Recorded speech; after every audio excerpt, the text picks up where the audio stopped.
Tren de personas de Detroit. La ciudad de Detroit invirtió $200 millones en levantar un tren que recorre un circuito cerrado. El People Mover fue inaugurado en 1987 como una ruta de 4,7 kilómetros que rodea el centro urbano, conectando, en esencia, nada con ningún destino relevante. El sistema fue concebido como parte de una red de transporte más amplia que jamás se materializó. Hoy en día, no es más que una vía elevada y solitaria que transporta turistas en un trayecto de 3 paradas, rumbo a la decepción.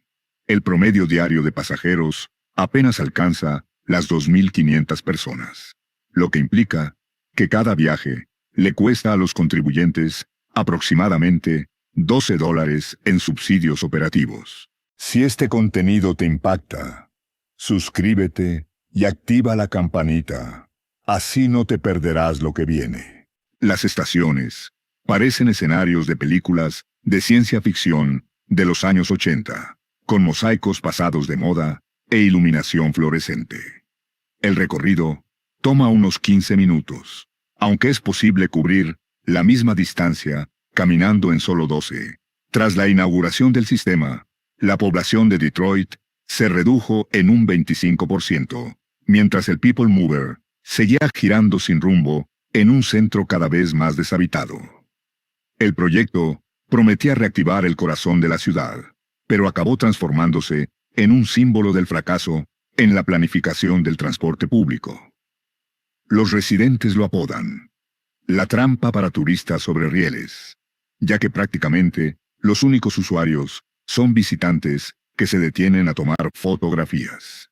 El sistema no enlaza con el aeropuerto, ni con las zonas residenciales principales o los centros de empleo. Simplemente da vueltas. El Metrorail de Miami es otro ejemplo claro. Construir sistemas de transporte masivo sin considerar los patrones reales de desplazamiento de la población es un error costoso. Inaugurado en 1984, el sistema contaba con 33,8 kilómetros de vías que daban servicio a 2 líneas. Costo por kilómetro: $127 millones actuales, lo que lo posiciona como uno de los proyectos ferroviarios más caros de la historia de Estados Unidos. El inconveniente no son los trenes, sino su destino. La línea naranja recorre el eje norte-sur por zonas de baja densidad poblacional, sin incluir a Miami Beach. Así es. La ciudad levantó un sistema ferroviario en un destino turístico de playa, que no llega a la playa. El número de pasajeros diarios ronda los 65,000, muy por debajo de los 200,000 previstos al iniciar la construcción.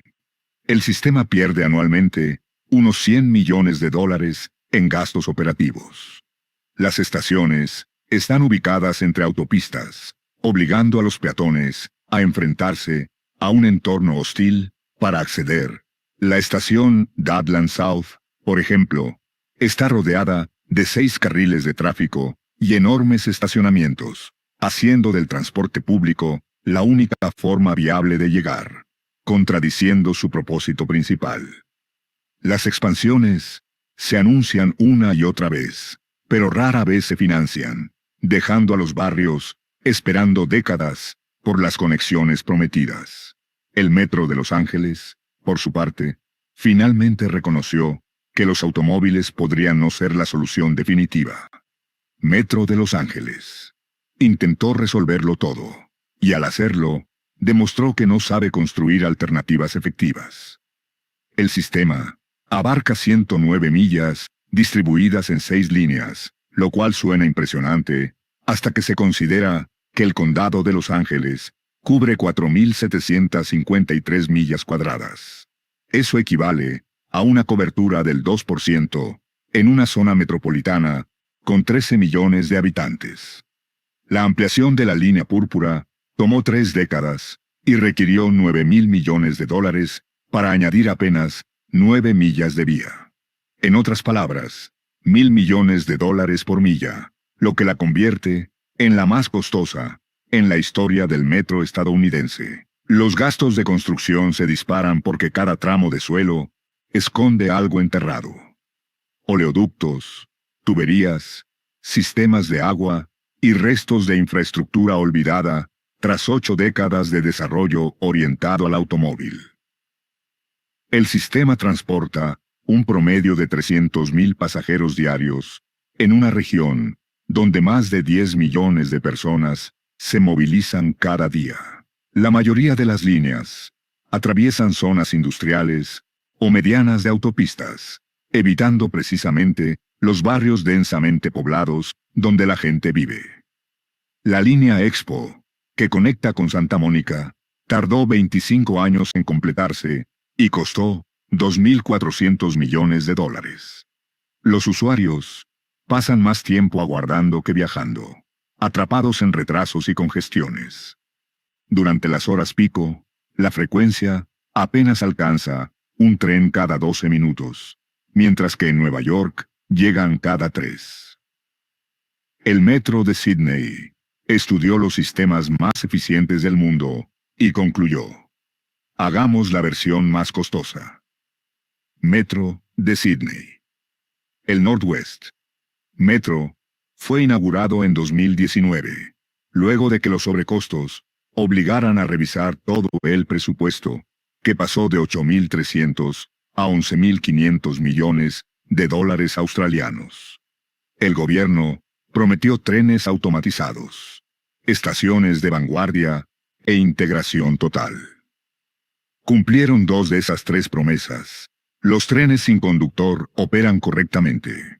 Cuando no se averían, algo que ocurre con frecuencia suficiente como para que los pasajeros deban tener siempre un plan alternativo. El sistema atiende al corredor noroeste de Sídney, una zona desarrollada expresamente para justificar la existencia de la línea. Eso es planificación invertida. Crear suburbios para llenar los trenes, en lugar de construir trenes que sirvan a comunidades ya existentes. La integración con la antigua red ferroviaria es precaria. Los pasajeros deben hacer transbordos a pie, atravesando centros comerciales o cruzando calles. El diseño original incluía un segundo cruce del puerto y un circuito central, pero ambos segmentos quedaron sin fondos después de que el aumento desmesurado de los costos desanimara a los políticos. Actualmente, Sídney cuenta con un tramo de metro aislado, desconectado de los destinos más transitados. Durante los fines de semana, el servicio se interrumpe regularmente por mantenimiento, convirtiendo al llamado sistema moderno en una alternativa poco confiable frente a los autobuses. Toronto también tiene su ejemplo de desastre en transporte: el Eglinton Crosstown. Toronto. Eglinton Crosstown. Un caso emblemático de tren ligero mal ejecutado. El proyecto fue presupuestado originalmente en $5.300 millones canadienses, con apertura prevista para 2021, pero su costo asciende ahora a 12.800 millones y sigue inconcluso. La línea cubre 19 kilómetros, atravesando el centro de Toronto y conectando barrios que urgentemente necesitan un transporte más eficiente. Sin embargo, las obras comenzaron en 2011 y continúan hasta hoy, arruinando negocios locales y afectando gravemente a las comunidades durante más de una década. El tramo subterráneo empleó tuneladoras que se averiaban constantemente, se inundaban o quedaban atascadas en formaciones geológicas imprevistas. Los contratistas se acusaron entre sí, mientras los costos se duplicaban y el proyecto se estancaba.